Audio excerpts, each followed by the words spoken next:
Assalamualaikum warahmatullahi wabarakatuh. Perkenalkan, nama saya Nadia Sahara Anatasha Putri. Saya dari kelas PBI 2, eh, Fakultas Keguruan dan Ilmu Pendidikan. Di sini saya akan melanjutkan materi kemarin, yaitu mata kuliah Aswaja yang sekarang akan membahas tentang Aqaid Khamsin 50 sifat Allah dan Rasul beserta dalil global. Nah, sebelumnya kan saya biasanya referensinya dari buku Aswaja ini. Nah, sekarang saya berhubung tidak ada pembahasannya di buku, jadi saya mengambil dari penjelasan PPT dari teman saya kemarin yang presentasi. Yang pertama kita akan bahas sifat-sifat yang ada kategori 50 itu sifat apa saja. Nah, sifat 50 itu terdiri dari sifat wajib Allah, sifat muhal Allah, dan sifat jaiz Allah. Dan sifat wajib Rasul, sifat muhal Rasul, dan sifat jaiz bagi Rasul. Nah, 20 sifat Allah. Nah, kita akan bahas tentang sifat wajib Allah, sifat yang bagaimana itu wajib melekat pada zatnya Rasul, pada zatnya Allah. Nah, ada 20, yaitu ada wujud yang pertama, qidam, baqa, mukhalafatul hawadis, qiyamuhu binafsihi, wahdaniyah, qudrah, iradah, ilmun, hayyan, sama, basar, kalam, qadiron, muridan, aliman, hayyan, sami'an, basiron, dan mutakaliman. Nah, terus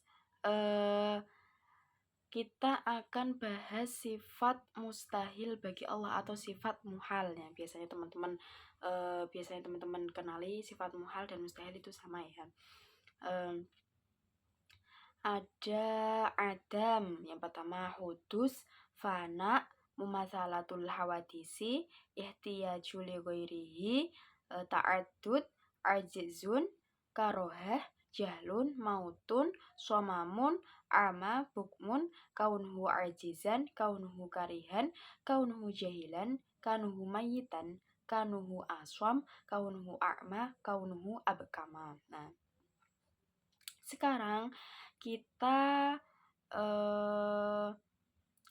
bahas sifat jaiz bagi Allah, yaitu fi'lu kulli mumkinin aw tarkuhu. Ada satu ya. Jadi tadi sifat wajibnya Allah ada 20, sifat muhalnya Allah ada 20. Sekarang ada sifat jaiznya Allah ada satu, yaitu fi'lu kulli mumkinin aw tarkuhu. Yang artinya apa? Allah berhak melakukan sesuatu atau tidak sesuatu dengan kehendaknya. Sekarang kita bahas sifat wajib bagi Rasul. Nah, sifat wajib bagi Rasul itu ada 4. Nah, begitupun juga lawannya atau biasa disebut sifat muhal atau mustahil. Yang pertama artinya swidik. Yang pertama swidik yang artinya jujur atau benar. Yang kedua yaitu amanah, artinya tanggung jawab. Tabligh artinya menyampaikan, dan fatonah artinya cerdas. Nah, itu sifat wajib yang harus melekat pada diri Rasulullah. Yang kedua yaitu ada 4 lagi sama tadi, berarti sifat mustahil bagi Allah. Yang pertama yaitu ada kidib, yang artinya tadi kalau sidik itu kan benar, jujur. Kidib atau kadib itu artinya berarti bohong. Ya, jadi Rasulullah itu mustahil untuk mempunyai sifat berbohong. Yang kedua yaitu ada khiyanah, berkhianat. Nah, jadi Rasul itu mustahil bersifat khianat atau mengingkari janji. Kitman, tidak menyampaikan. Nah, seperti itu, menyembunyikan sendiri didapat wahyu dari Allah juga tidak disampaikan atau disembunyikan. Yang keempat ada baladah yang artinya bodoh. Jadi mustahil sifat dari Rasul itu bodoh itu sangat mustahil sekali. Nah, sekarang kita bahas sifat jaiz bagi Rasul ada satu juga. La'ardul basyariyah. Nah, yang berarti apa? Rasulullah itu juga sama seperti manusia-manusia biasanya, yaitu makan, minum, tidur, dan punya istri, punya keluarga, sama seperti kita juga. Nah, karena Rasul itu juga manusia seperti itu. Nah, kita sekarang bahas tentang dalil global. Nah, tentang dalil global, tentang aqaid, tentang dalil globalnya ini dalil bersumber dari dua, yaitu Al-Quran dan Al-Hadis. Seperti itu.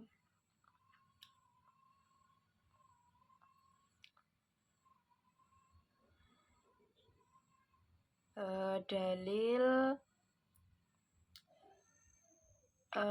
hukum. Dalil ini ada dua, yaitu ada dalil akli dan dalil nakli. Kalau dalil akli itu berdasarkan akal, kalau dalil nakli itu langsung dari Al-Quran sendiri. Nah, kita konsep hukum akli aqaid khamsin ya. Wajib akli, segala hal yang menurut akal pasti adanya atau tidak dapat diterima ketiadaannya. Kalau mustahil akli, akal pasti tidak akan membenarkan keduanya. Diam dan bergerak secara bersamaan terjadi pada makhluk seperti manusia. Jadi kita tidak mungkin ya, mustahil.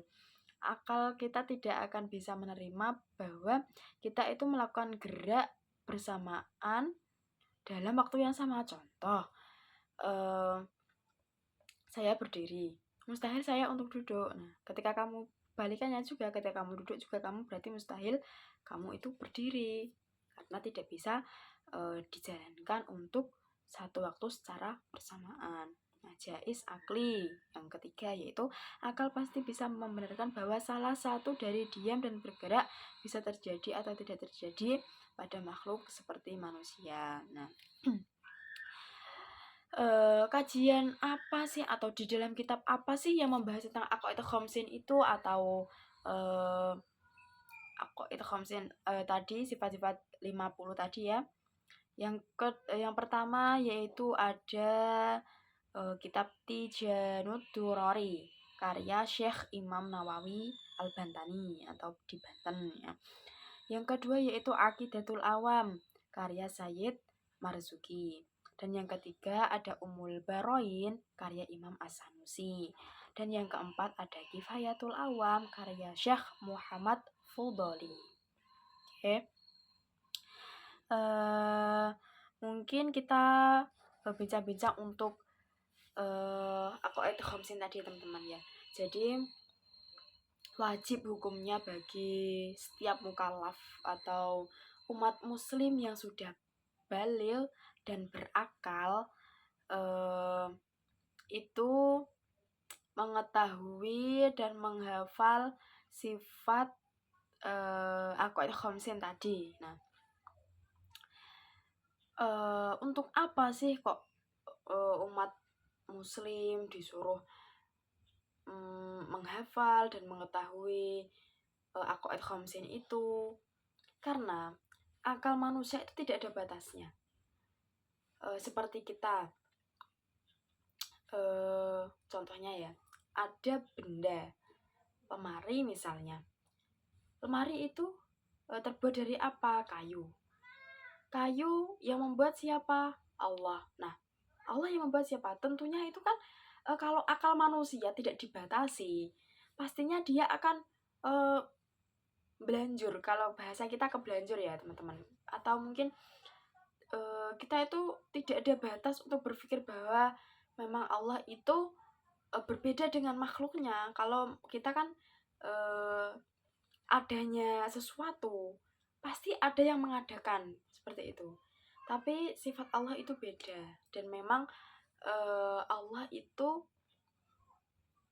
berbeda dengan makhluknya seperti itu. Jadi apa sih tujuannya, yaitu untuk membatasi akal gerak atau pemikiran manusia secara berlebihan, agar tidak berekspektasi bahwa oh ya Tuhan itu seperti ini, bahwa kita sebagai umat Islam dan khususnya untuk menjaga keimanan kita, alangkah baiknya kita juga menjaga bahwa memang Allah itu ya ada seperti itu.